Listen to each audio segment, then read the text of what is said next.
고린도후서 12장. 무익하나마 내가 부득불 자랑하노니 주의 환상과 계시를 말하리라. 내가 그리스도 안에 있는 한 사람을 아노니 그는 14년 전에 셋째 하늘에 이끌려간 자라. 그가 몸 안에 있었는지 몸 밖에 있었는지 나는 모르거니와 하나님은 아시느니라. 내가 이런 사람을 아노니 그가 몸 안에 있었는지 몸 밖에 있었는지 나는 모르거니와 하나님은 아시느니라.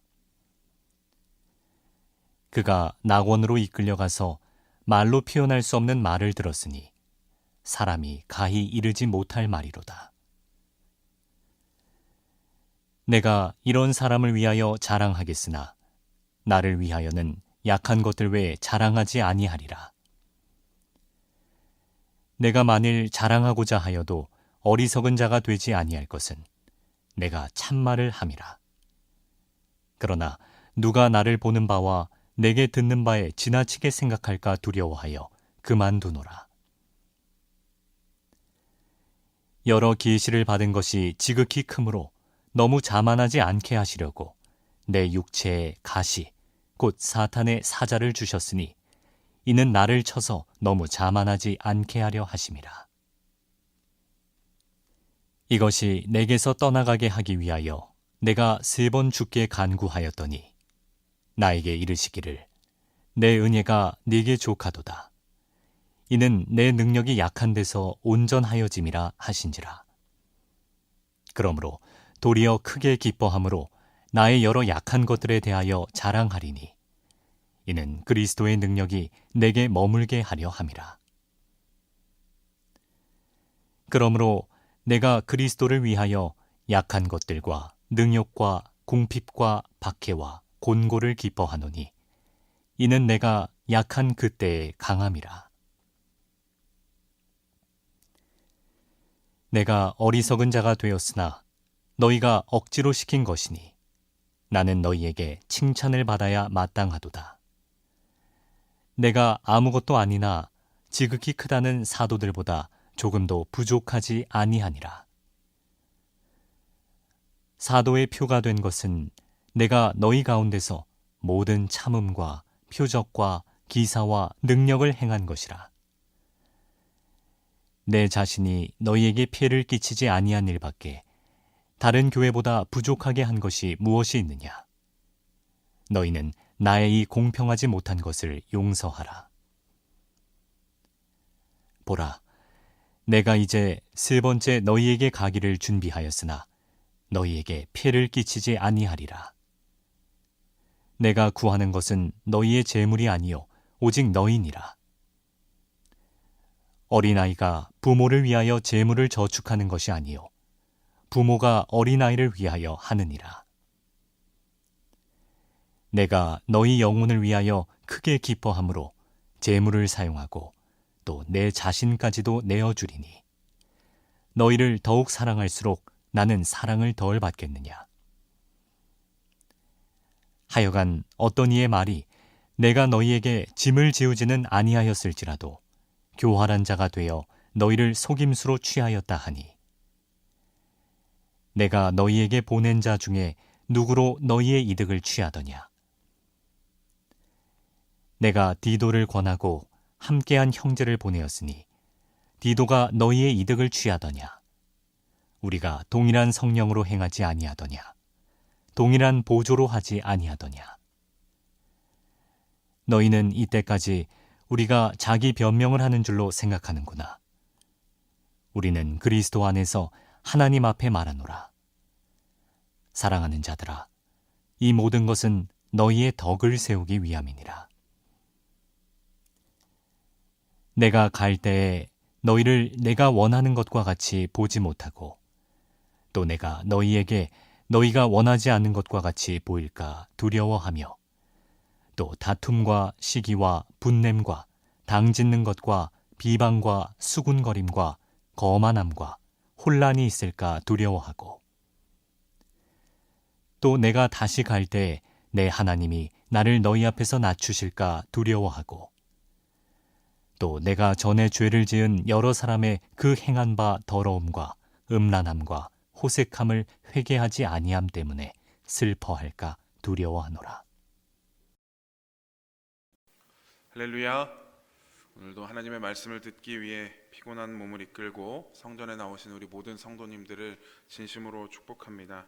오늘은 고린도후서 12장 말씀을 가지고 약함이 나의 강함이라 라는 제목으로 말씀을 전하도록 하겠습니다. 오늘 말씀인 고린도후서 12장은 그 사도 바울의 고백이 담겨 있는 장입니다. 바울은 위대하게 예수님의 복음을 전한 사도였지만 그에게는 연약함이 있었고 그것을 감추고 가리는 것이 아니라 오히려 드러내므로 자신의 능력보다 하나님의 능력으로 살아가는 것이 이 바울의 약한 자의 모습, 부족한 자의 모습 그대로였습니다. 이것을 가지고 복음을 전하는 사도 바울의 모습이었죠. 바울은 먼저 셋째 하늘에 올라간 사람의 환상과 계시를 간증하고 있습니다.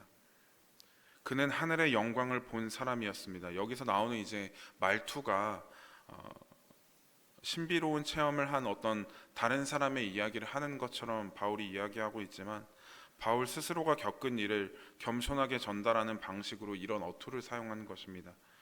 당시에 이제 사도 바울의 사도권을 비난하는 사람과 자기도 이제 예수님의 제자라면서 신비한 경험을 자랑하는 사람이 있었을 것으로 봅니다. 그래서 사도 바울은 그런 자랑을 하려면 나도 얼마든지 할 수 있다라는 뜻으로 자기가 본 환상을 정확하게 14년 전이라는 시간적 증거를 두고 이야기를 하는 것이죠. 하지만 거짓 사도들이 자신의 신비한 경험을 자랑하는 것처럼 사도 바울은 그렇게 하지는 않았습니다. 왜냐하면 신앙의 본질이 자기가 본 환상이 아니라 하나님의 은혜를 붙드는 삶이 신앙의 본질이었기 때문이었습니다. 사랑하는 성도 여러분, 우리는 때때로 우리도 특별한 체험을 바라고 갈망하고 살아가고 있지는 않습니까? 어떤 사람의 간증을 보면서 또한 이 답답한 현실 때문에 나도 무언가 신비한 경험을 하고 싶다. 그럼 예수님을 더 잘 믿을 수 있을 텐데 하는 마음이 생길 때가 있습니다. 그러나 바울은 이야기합니다. 중요한 것은 체험의 유무나 크기가 아니라 모든 것을 붙들고 가는 하나님의 은혜라고 말하는 줄 믿습니다.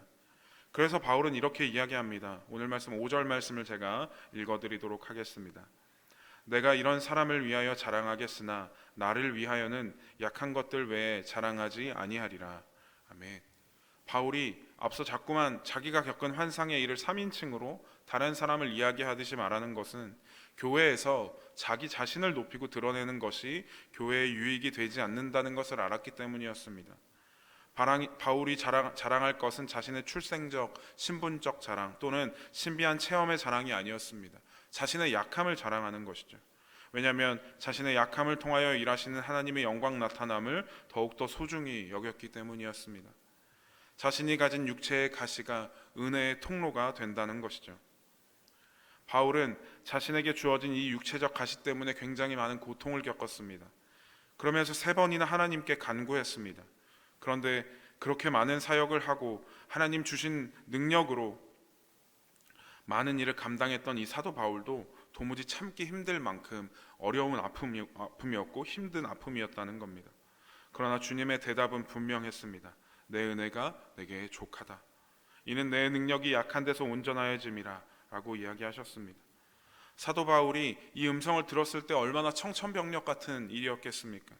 내 몸의 병이 낫기를 위하여 열심히 기도하고 간구했는데 돌아오는 하나님의 대답이 넌 이미 충분히 은혜를 받았다는 말이라면 그 마음이 어땠겠습니까? 근데 사도 바울의 고백이 놀라울 따름이죠. 우리 9절 말씀을 같이 한번 읽어볼까요? 9절 말씀 시작. 나에게 이르시기를 내 은혜가 내게 족하도다. 이는 내 능력이 약한 데서 온전하여짐이라 하신지라. 그러므로 도리어 크게 기뻐함으로 나의 여러 약한 것들에 대하여 자랑하리니 이는 그리스도의 능력이 내게 머물게 하려 함이라. 아멘. 실망하고 낙심하여서 좌절할 수밖에 없는 상황이었을 텐데 내가 나의 능력이 아니라 예수 그리스도의 능력으로 살아간다는 것이 바울에게 큰 기쁨이 되었다는 것입니다. 사랑하는 여러분, 우리에게도 많은 가시가 있을 것입니다. 육체적으로 해결되지 않는 듯한 병들과 연약함, 갖가지 슬픔과 고통, 피하고 싶은 문제들까지 있습니다. 그러나 그 수많은 가시가 우리를 무너뜨리는 것이 아니라 오히려 하나님의 은혜를 더욱 깊이 경험하게 할 줄 믿습니다. 은혜의 통로가 될 줄 믿습니다. 내가 강하고 내가 빛날 때에는 하나님의 은혜가 보이지 않지만 내가 약할 때 강하게 역사하시는 하나님의 은혜가 더욱 선명해진다는 것을 믿고 나아가시는 저와 여러분들이 되기를 축복합니다. 우리가 걸어가는 신앙의 길이라는 것은 강한 자가 스스로의 힘으로 걸어가는 신앙의 길이 아닙니다. 오히려 철저히 무너지고 깨어진 자리, 주저앉은 그 자리에서 우리의 손을 잡고 일으키시는 주님의 능력을 붙들고 걸어가는 자리입니다. 세상의 방식과 이치와는 다른 복음의 신비인 것이죠. 세상의 방식과 똑같이 눈에 보이는 신비한 것을 쫓아가고 능력 있는 사람을 우러러보는 삶이라면 우리의 삶이 세상 사람들과 다를 것이 무엇이 있겠습니까? 사랑하는 성도 여러분, 오늘 이 새벽 우리 모두의 하루가 연약함 속에서 출발하지 않습니까? 내 삶의 문제들은 여전히 나를 에워싸고 두려움 가운데 떨며 살아가게 만들 겁니다. 그러나 이 말씀을 받은 우리가 바울처럼 고백할 수 있기를 축복합니다. 저를 한번 따라해 보실까요? 예수님의 은혜로 충분합니다. 예수님의 은혜로 충분합니다. 아멘. 내게 주신 은혜를 고백하며 살아갈 때에 우리의 약함은 하나님의 능력이 드러나는 자리가 되고 우리의 눈물과 한숨은 은혜의 고백이 될 줄 믿습니다.